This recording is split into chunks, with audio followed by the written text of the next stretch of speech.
Hey everyone. This week I have been talking about how we can intercede on behalf of other believers.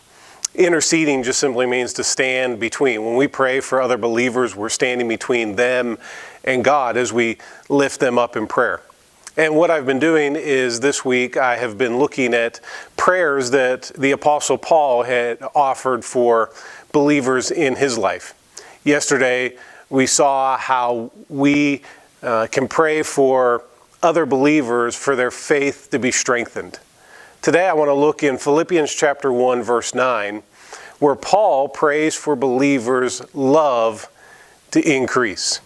In Philippians 1:9, Paul wrote this. He said, "And this I pray, that your love may abound still more and more."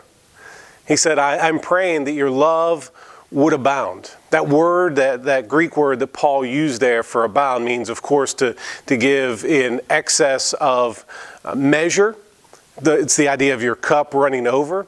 But it's also a word that was used during Paul's day to talk about a flower that would go from a bud into full bloom.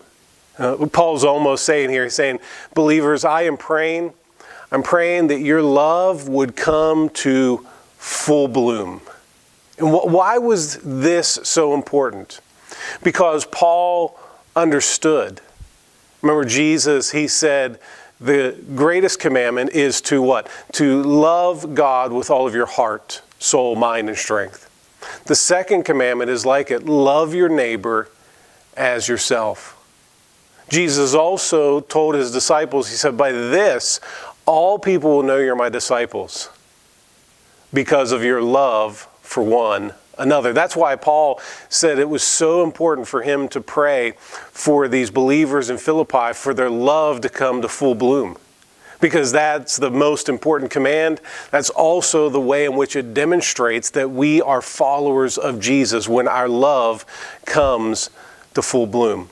I've told the story before, but it really applies to this topic today.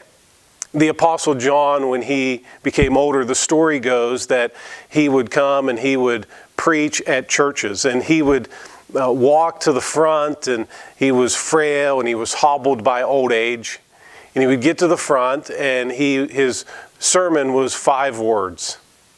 And he would say, "Little children, love one another."